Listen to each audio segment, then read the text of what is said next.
Hello, my people. Today I want to share just an experience what I have lately.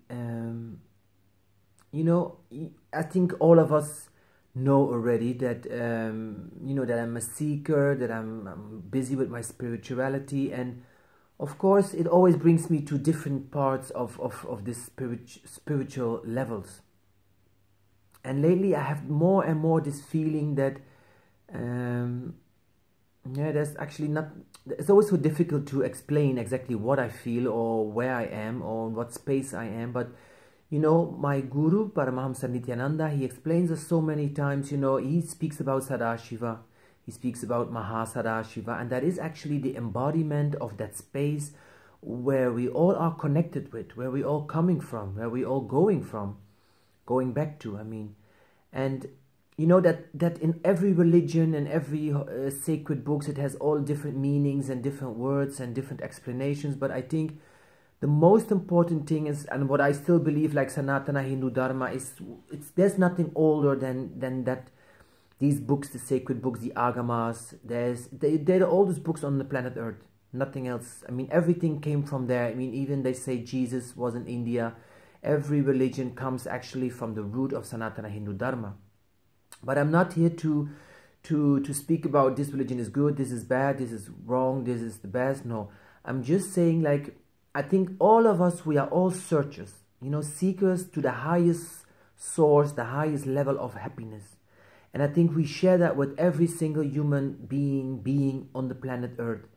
And as I always explain to my friends, to my clients, to my everything, listen, the day that we are born, we try to look for this kind of happiness. And we start to look for that kind of happiness outside ourselves with our five senses. We like to see beautiful things.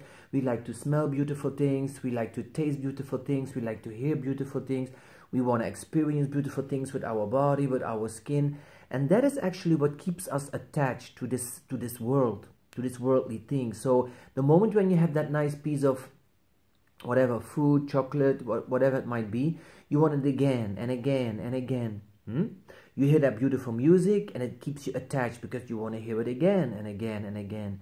And then that moment when somebody touches you or you have some nice sex, whatever, you want it again and again. And that keeps you always attached to the outside of yourself, the external things. And I see it as like, as long if your happiness is depending on the external things outside yourself, you will always be a beggar. You will always be addicted person, you will always be an attached person. And the moment when you start training yourself to close your eyes and you think, like, if I don't see, hear, smell, experience all these beautiful things, what happens if I go inside myself, close my eyes and try to find a space, try to find a level, try to find whatever you want to call it God, call it cosmos, call it the higher self, call it whatever you want to call it. But thousands of years people are fighting and discussing about all the sacred books about God. Where does God live? Where is he? In what space? Is he represented in Jesus? Is he represented in Buddha? Is he represented in everything? And I do believe, put that a little bit aside, no matter in what you believe, in where you believe, into whom you believe, when you close your eyes, it's your own divine space which matters. And it doesn't matter if Jesus says it or my guru says it or whatever.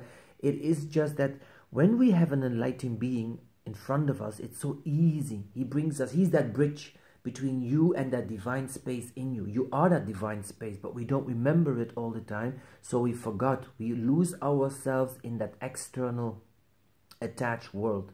And that is the whole thing of any spiritual practice, of any religion, everything. How can we find that space which is already there? We are already divine. We are already God. We are already Guru. We are already the highest space possible. But our body is not prepared because of the wrong foods, because of the wrong things we're doing. The psychologist part is not really prepared because we don't have the right cognitions, the right depth. And all these things together, I think, yes, that's why in my part, my Guru Paramahamsa Nityananda guides me in that way. But I'm just not here only to promote Swamiji, because it is just a way that he brings us to that other side where we can find that space, that God space, that divine space, that sacred space in ourselves. The only thing what I want to share today is only when we are seeking for that space inside ourselves, we have to close our eyes and we have to go inside and to really activate that space. And that is the only thing what I see in myself, of course, too. I'm not something from outer space. But with other people is like, as long, Swamiji says very simple, happiness is coming from when you take an external thing inside your own body and then you have a nice feeling of it, that brings happiness. That can be your children, that can be food, smells, clothes, everything, everything, everything. But the moment when you close your eyes and you found that space in yourself, then bliss is coming out. Really bliss, really ecstasy, really joy. And that has nothing to do with an external thing. So the difference is when we still dependent on an external thing, which we have to bring inside ourselves, and that happiness feeling that keeps us attached and keeps us addicted. When we close our eyes and we shut off these 5 senses, and we just find that space in ourselves which creates that ecstasy, that bliss, that really pure joy, that is the space where we want to be and we look for and we are longing for and looking for. That's why if we are all honest to ourselves, no matter what you buy, no matter what you gain, no matter how beautiful the music or the sound or the chocolate or the anything, yes, it gives pleasure. Yes, it gives some satisfaction. Yes, it gives you a beautiful, nice feeling. But how long does it take? Be honest. Be really think about it honestly. How long does that really beautiful feeling take? It's like a few minutes or a few hours, maybe a few days, but it goes. And I can really say, if you found it in front of your guru, then that bliss, that joy, that really divine space of you starts to vibrate, starts to resonate, starts to open up. And that feeling you cannot explain in words, in logic, in understanding. It is just an experience. And that's why I just hope to enrich as much as people possible, to open up your eyes, sit in front of an enlightened being, let your own enlightened space be resonating with him, because the only thing what an enlightened being is, he reflects your inner enlightenment. He reflects your inner guru. He reflects your inner divine space. Nothing else. He's a mirror. You know, but it's an easy way because your neurons in your brains start to resonate with his. That's the Shaktipada, as they say. And it starts to resonate and resonate. And you start feeling a feeling, a sensation, or something which we don't know about. And that is the only thing why I try to invite everybody. Don't have a judgment. Don't think this is like a sect or you're going to lose yourself in something. No.